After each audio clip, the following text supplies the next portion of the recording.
Olá, hoje nossa análise foca no capítulo 36 de Números.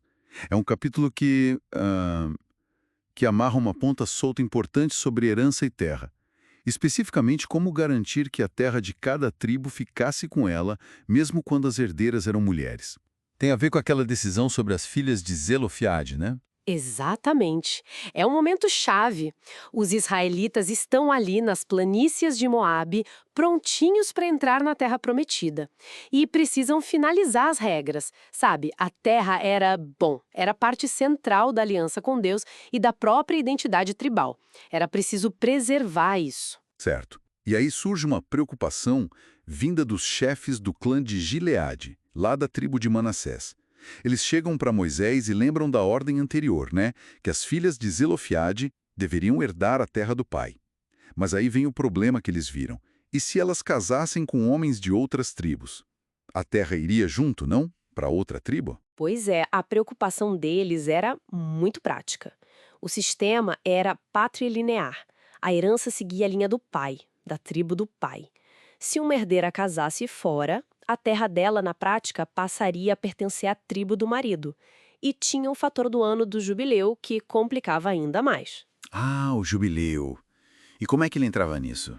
Então, o jubileu era a cada 50 anos, né?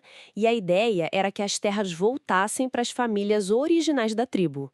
Mas, se a terra já tivesse sido transferida para outra tribo por causa do casamento, Hum. existia o risco dessa transferência virar permanente no jubileu. Isso iria contra todo o princípio de manter a porção de cada tribo, sabe? Acabaria consolidando a perda para a tribo de Manassés. Entendi. Quer dizer, uma regra feita para proteger a posse original podia, nesse caso específico, acabar justamente validando a perda da terra. Eles até falam isso, né? Assim, parte da herança que nos foi sorteada será tirada. Era um risco real para o território deles. Exato. E o interessante é que Moisés, depois de consultar o Senhor, ele valida a preocupação. Diz: o que a tribo dos descendentes de José está dizendo é certo.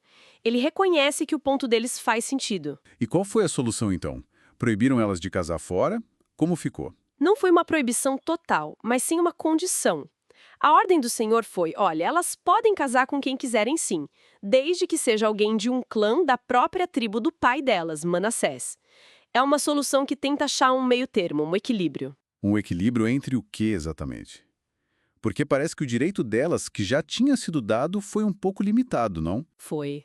Mas o equilíbrio é justamente entre esse direito individual delas à herança e ao casamento que não foi totalmente negado e a necessidade coletiva, sabe? A necessidade de manter a integridade da terra da tribo.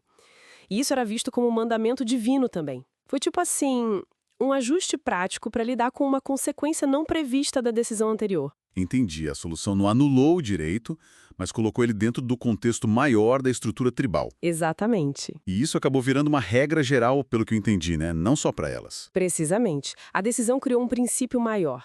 Nenhuma herança em Israel passará de tribo em tribo. Ou seja, qualquer filha que herdasse terras em Israel deveria se casar dentro da sua própria tribo paterna.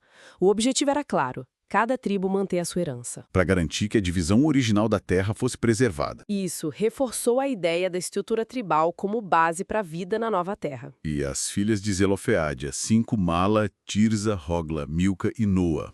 O que elas fizeram? O texto diz que elas seguiram a ordem, fizeram o que foi mandado.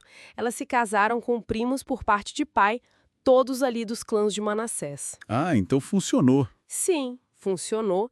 A herança delas permaneceu dentro da tribo como a regra determinava. Resolveu o problema levantado pelos líderes do clã. E o capítulo termina, né? Reforçando onde isso aconteceu, nas planícies de Moabe, junto ao Jordão, defronte de Jericó. Quase como um lembrete. Essas são as últimas instruções antes de entrar. Exato. Sublinha a importância dessas regras para a vida que ia começar do outro lado do rio. Então, resumindo, Números 36 mostra essa negociação, né, entre direitos individuais, o das filhas, e a necessidade coletiva de preservar as terras tribais. A solução foi essa regra de casamento específica para herdeiras. Sim. E isso, claro, nos leva a pensar, né, essa tensão básica entre o direito individual e a preservação do coletivo, seja família, tribo, nação, especialmente quando envolve herança, pertencimento, recursos. Como é que isso aparece em outras sociedades, em outros tempos?